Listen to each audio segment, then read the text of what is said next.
tudo bem com vocês? Como passaram a semana? Tudo bem?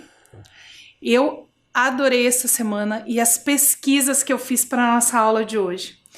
Lembra que na semana passada, então, nós começamos a falar sobre as organizações religiosas e falamos um pouquinho de como que ia funcionar as nossas próximas aulas, certo? Então, nós estamos aqui hoje para falar um pouquinho das organizações religiosas de matriz ocidental. Mas antes da gente começar, lembra da tarefa da semana passada? Você tinha que responder o que é religião. Antes de eu te passar o que está escrito no dicionário, quero falar que não existe resposta certa ou errada. Não precisa apagar o que você fez se o que eu trouxe do dicionário estiver diferente.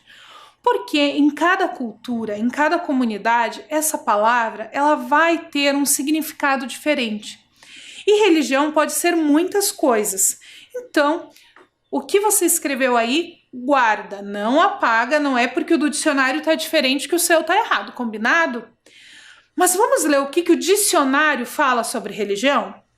Então, acompanhe a leitura junto comigo aí na sua tela. Primeiro, crença na existência de um poder ou princípio superior, sobrenatural, do qual depende o destino do ser humano e ao qual se deve respeito e obediência. Então, essa é uma das explicações do que é religião. A outra explicação é postura intelectual e moral que resulta dessa crença.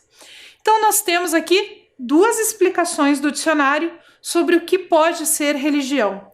Então, pode ser essa crença no sobrenatural ou então essa forma de se comportar a partir dessa crença.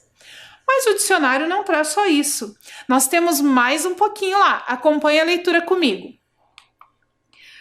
Outra explicação do dicionário diz que religião é um sistema de doutrinas, crenças e práticas rituais próprias de um grupo social, estabelecido segundo uma determinada concepção de divindade e da sua relação com o homem, fé e culto.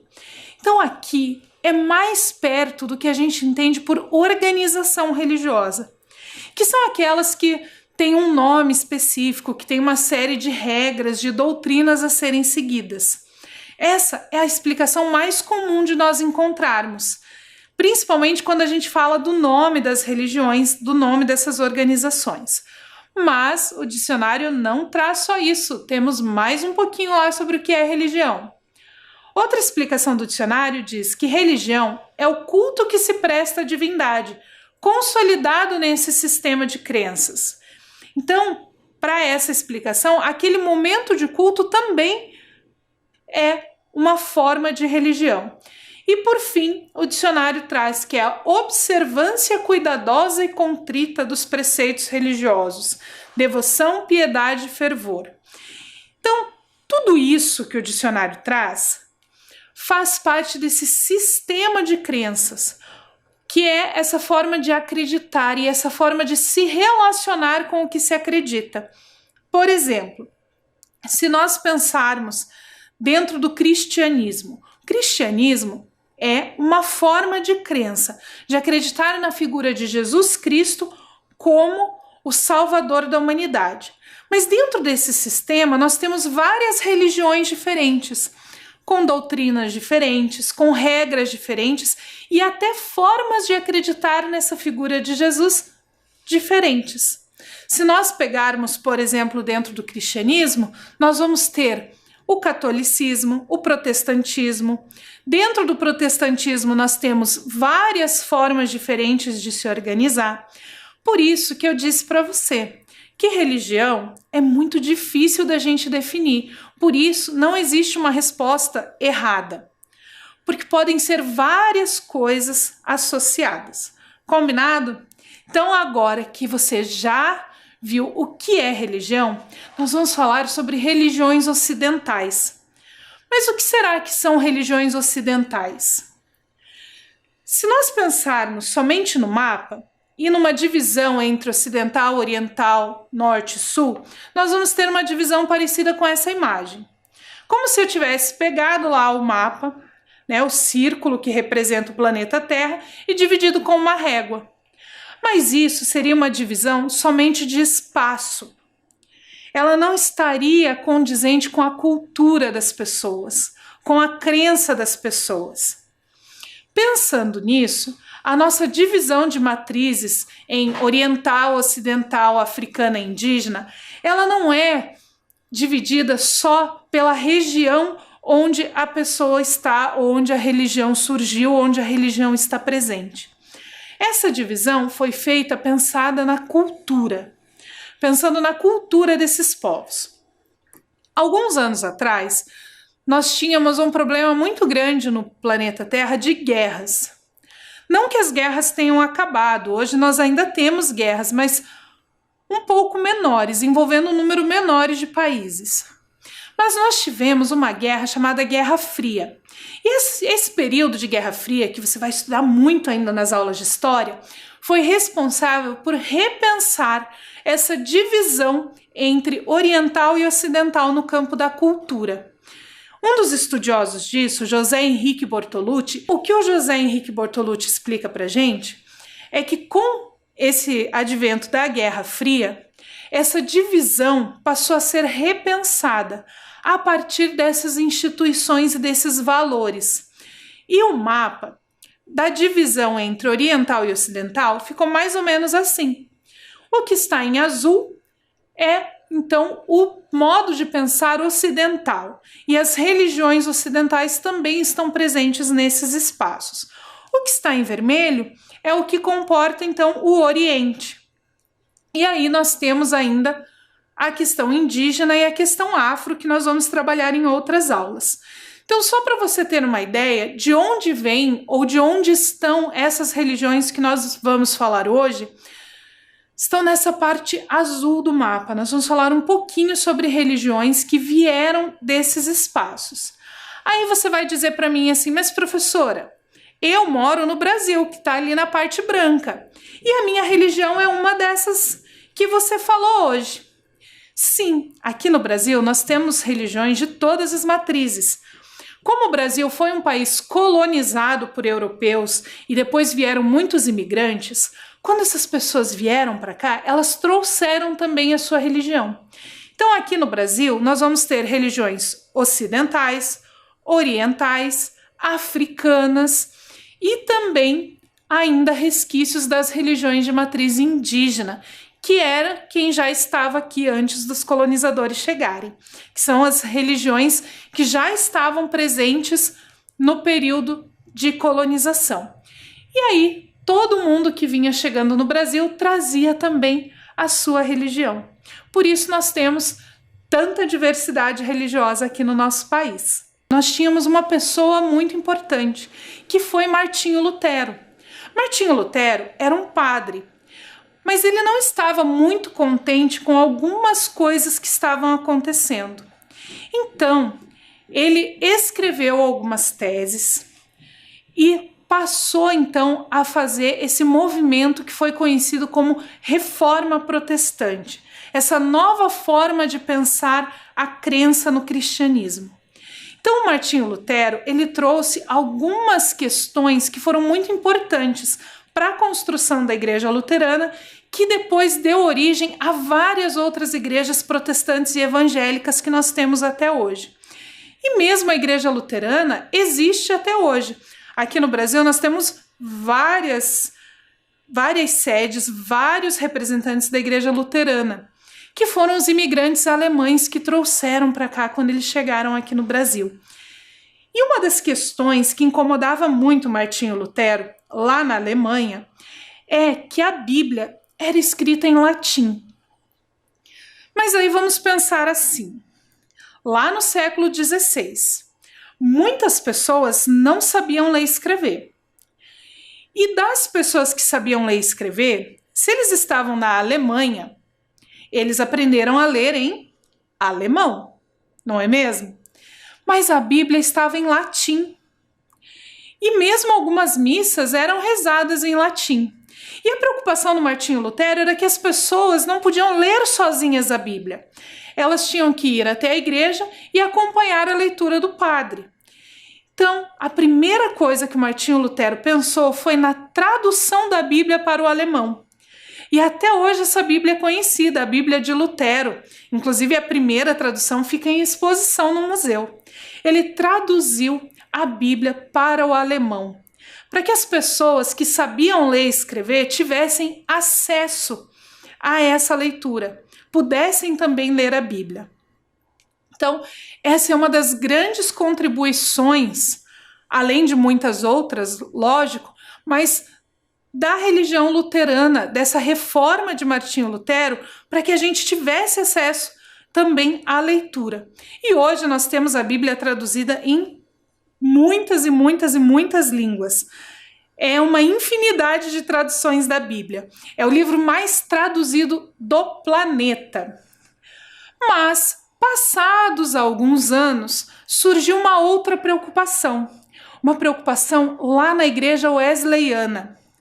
A preocupação surgiu do jornalista, o Hykes.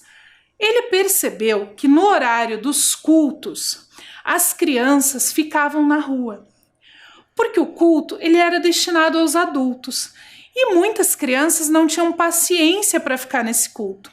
O Hykes também percebeu que lá na Inglaterra o nível de analfabetismo era muito alto.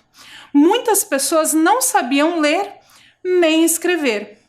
Então ele criou uma coisa, a Escola Bíblica Dominical. Era um espaço destinado às crianças e aos jovens enquanto os pais estavam nos cultos. Eles iniciavam o estudo às 9 da manhã e terminavam às 5 da tarde.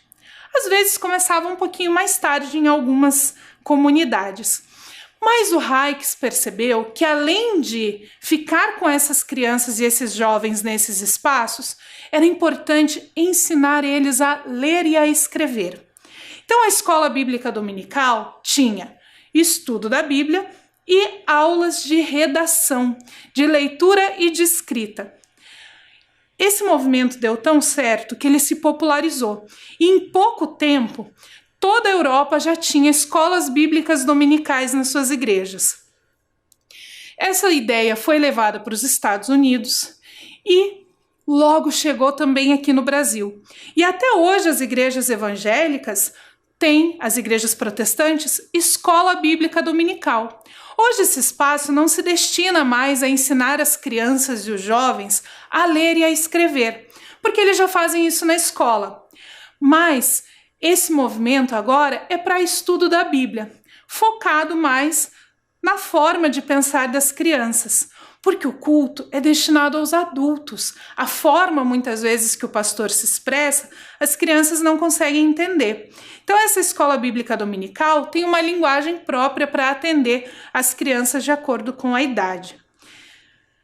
E tem mais uma contribuição da reforma protestante e também desse pensamento da igreja luterana, dos protestantes, dos wesleyanos e dos evangélicos. Na aula passada, quando nós estávamos falando sobre a legislação da liberdade religiosa, nós falamos em Estado laico. Lembra que o repórter falou para a gente que teve um período, inclusive aqui no Brasil, em que nós tínhamos uma religião oficial e que as outras religiões não podiam se manifestar? Então, aqui no Brasil, os evangélicos e os protestantes foram grandes nomes, foram muito importantes nesse processo por buscar a liberdade religiosa, para que eles também pudessem ter os seus templos, o seu espaço e ter a mesma liberdade que a religião católica tinha no território nacional. Então, o Estado laico também é uma das grandes contribuições que vieram a partir desse movimento dos protestantes e dos evangélicos. Na cidade de Curitiba tem um dado bem interessante. Perto do Largo da Ordem tem uma igreja luterana, a Comunidade Redentor. Essa igreja já existia, um prédio um pouquinho diferente, menor, desde a época em que não havia liberdade religiosa no Brasil. Mas eles não tinham placa e nem podiam fazer manifestações da sua fé. Eles se encontravam lá para reuniões, mas sempre muito contidos. Quando o Brasil foi declarado um Estado laico, em comemoração, eles colocaram um sino na igreja. Então hoje a Igreja Luterana da Comunidade Redentora, ali pertinho do Largo da Ordem, tem uma torre com um sino. E esse sino representa então essa liberdade religiosa que veio desse movimento de Estado laico. Olha que legal, quantas contribuições que vieram a partir de uma religião, contribuições para o desenvolvimento da cidade, para o desenvolvimento social, várias questões importantes. Mas agora nós vamos falar de outra religião.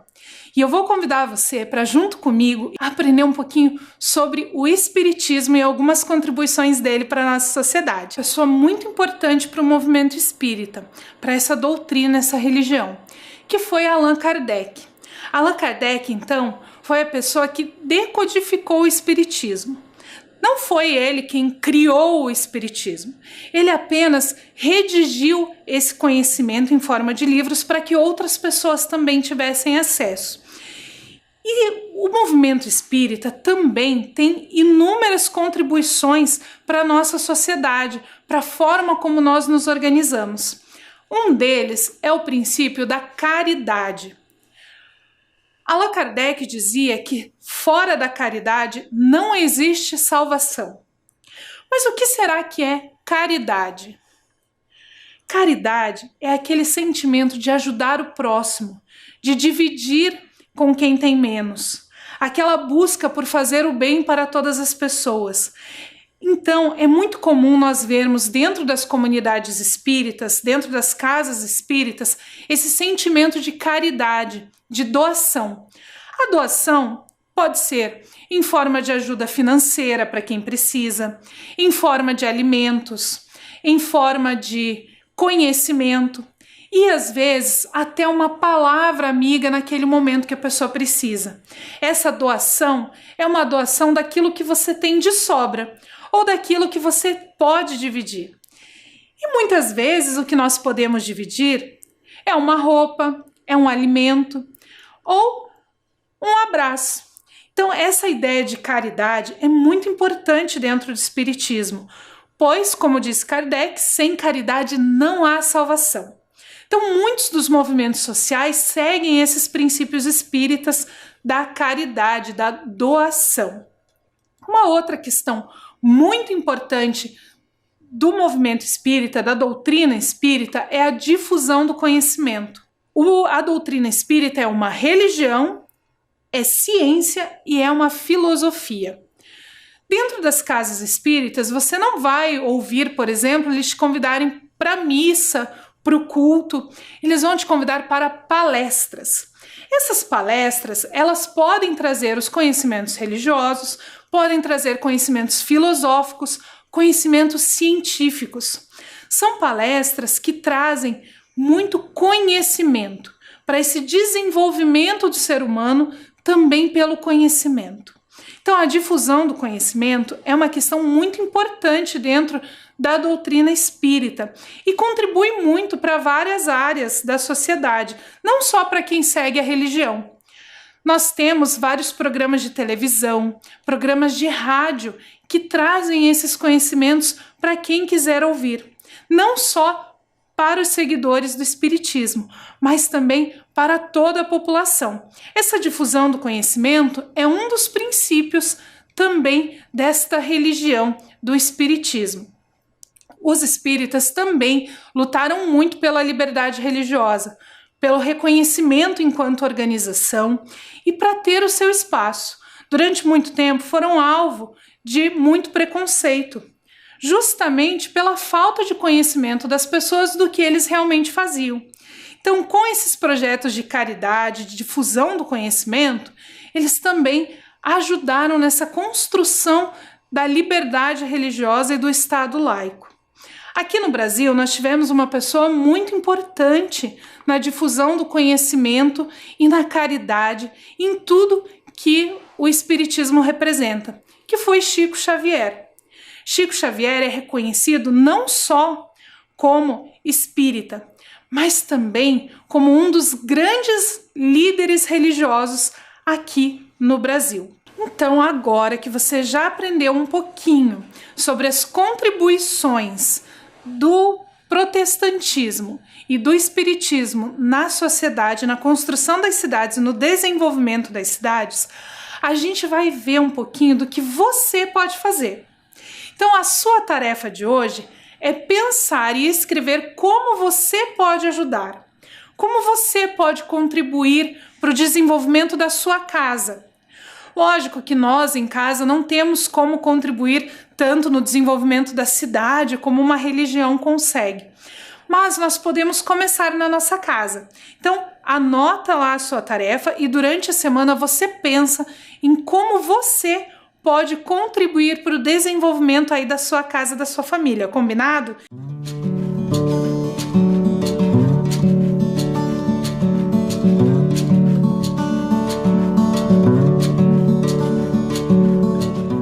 Nós vamos agora para a nossa hora da leitura. Lembra que na semana passada nós combinamos que cada aula eu ia ler um pedacinho desse livro para você?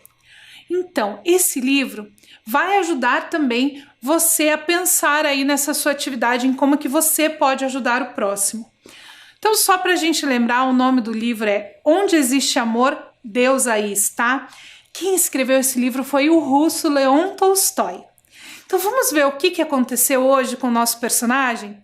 Lembra dele, o Avidite, que estava triste, tristinho e começou a ler a Bíblia? O que será que aconteceu quando ele começou a ler? Vamos ver o que aconteceu com o nosso personagem hoje. Um dia, Avidite leu demais e acabou esquecendo-se da hora. Estava lendo o Evangelho de Lucas e no capítulo 6 deparou-se com os versículos 29 a 31, que dizia o seguinte: a quem te ferir numa face, oferece a outra. A quem te arrebatar a capa, não recuses a túnica. Dá a quem te pedir e não reclames de alguém tomar o que é teu. Como quereis que os outros vos façam, fazei também a eles. Leu também os versículos 46 a 49. Por que me chamais Senhor, Senhor, mas não fazeis o que eu digo? Vou mostrar-vos a quem é comparável todo o que vem a mim. Escuta as minhas palavras e as põe em prática. Assemelha-se a um homem que, ao construir uma casa, cavou tanto, aprofundou e lançou os alicerces sobre a rocha. Veio a enchente, a torrente deu contra essa casa, mas não pôde abalar, porque estava bem construída. Aquele, porém, que escutou e não pôs em prática, é semelhante a um homem que construiu sua casa na areia, sem alicerce. A chuva veio contra ela e imediatamente desabou. Foi uma grande ruína. Avidite leu essas palavras e sentiu alegria na sua alma. Tirou os óculos, colocou sobre o livro e debruçou-se sobre a mesa. Pôs-se a refletir. Começou a comparar a sua vida com as palavras que tinha lido e pensava consigo mesmo: será que a minha casa está sobre a rocha ou sobre a areia? Ainda bem que está sobre a rocha. Parece tudo fácil quando estou sentado aqui. Parece que eu fiz tudo o que Deus mandou. Mas logo que me distraio, peco novamente. Apesar disso, vou continuar tentando. Pensando assim, quis ir deitar-se, mas não conseguia parar de ler. Avançou também no 7º capítulo. Leu sobre a história de um centurião, sobre o filho da viúva, sobre a resposta aos discípulos de João Batista. Chegou à parte em que o rico convidou Jesus para ir à sua casa e leu sobre uma mulher pecadora que lhe ungiu os pés, regando-os com as próprias lágrimas, e como ele a perdoou. Até que ele chegou no versículo 44, que dizia o seguinte: e voltando-se para a mulher, disse a Simão: vês esta outra mulher? Entrei em tua casa e não me derramaste água nos pés. Ela, ao contrário, regou meus pés com lágrimas e enxugou com os seus cabelos. Não me deste um ósculo, que quer dizer beijo no rosto. Ela, porém, desde que eu entrei, não parou de cobrir os meus pés de beijos. Não me derramaste óleo na cabeça. Ela ungiu os meus pés com perfume. Ele leu esses versos e pensou: não deu água para os pés, não deu beijo, não ungiu a cabeça com óleo. Avidite tirou novamente os óculos, colocou-os sobre o livro e pensou de novo. Pelo jeito, o fariseu era como eu, que também só pensava em mim mesmo. Tomava o meu chá num cantinho quente e aconchegante, sem preocupar-me com as visitas. Só me lembrava de mim e esquecia-me dos outros. E quem era o convidado do fariseu? O próprio Jesus. Se ele viesse me visitar, será que eu agiria assim? Avidite, debruçado sobre a mesa, nem percebeu quando adormeceu. Martim! Ouviu de repente alguém soprar em seu ouvido. Alvoroçou-se meio zonzo de sono e disse: Quem está aí? Voltou-se e olhou para a porta. Não havia ninguém. Adormeceu novamente. De súbito ouviu nitidamente: Martim! Olá, Martim! Amanhã fique olhando para a rua, que eu vou chegar. Ele se acordou assustado, levantou-se da cadeira e começou a esfregar os olhos. Não conseguia entender se ouvira aquelas palavras em sonho ou se era realidade. Apagou seu lampião e foi dormir. Avidite levantou-se antes do amanhecer, orou a Deus, acendeu o fogão, colocou para esquentar a sopa de repolho, acendeu o samovar, vestiu o avental e sentou-se junto à janela para trabalhar. Ficou sentado, refletindo sobre tudo o que acontecera no dia anterior. Algumas vezes pensava que tudo fora uma ilusão, e em outras que realmente ouvira a voz. Bem, pensou, isso acontece. Ficou sentado próximo à janela, menos trabalhando e mais olhando para a rua. Quando passava alguém usando calçados desconhecidos, ele procurava abaixar-se para ver também o rosto da pessoa. Passou o zelador calçando botas novas de feltro, passou o carregador de água, depois parou junto à janela um velho soldado dos tempos de Nicolau I, usando surradas e remendadas botas de feltro e carregando uma pá. Avidite reconheceu-o pelas botas. O velho se chamava Stepanite. Morava de favor na casa do mercador vizinho e tinha por obrigação ajudar o zelador. Stepanite começou a limpar a neve em frente à janela de Avidite. Este o olhou e voltou para o seu trabalho. Pelo jeito estou ficando bobo depois de velho, riu por dentro Avidite. Stepanite chega para limpar a neve e eu pensando que era Cristo que veio me visitar. Sou mesmo um velho caduco. Depois de dar uns 10 pontos no couro, Avidite sentiu novamente vontade de olhar pela janela. Olhou e viu que Stepanite encostara a pá na parede e estava parado, aquecendo-se ou descansando. Era um homem velho e não tinha forças suficientes para tirar toda a neve. Avidite pensou: por que eu não vou convidar ele para tomar chá? Aliás, o samovar já estava fervendo. Avidite espetou o furador no couro, levantou-se, pôs o samovar sobre a mesa, despejou nele o chá e bateu com o dedo no vidro da janela. Stepanite aproximou-se. Avidite acenou e fez que ia abrir a porta. Entre, aqueça-se um pouco, disse ele. Você deve estar congelado. Ai, graças a Deus, senhor Avidite, eu já estava até com dor nos ossos, disse Stepanite. Ele entrou, espanou a neve, começou a limpar os pés para não sujar o chão, mas cambaleou. Não precisava limpar. Eu limpo depois, disse Avidite. Sente-se. Então, Avidite encheu 2 copos, serviu o visitante e começou a soprar o seu chá para ele esfriar. Nesse trecho da história hoje, nós vimos como Avidite conseguiu ajudar o próximo.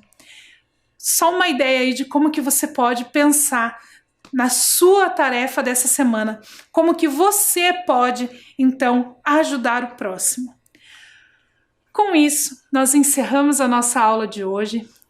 Fique bem e nós nos encontramos na semana que vem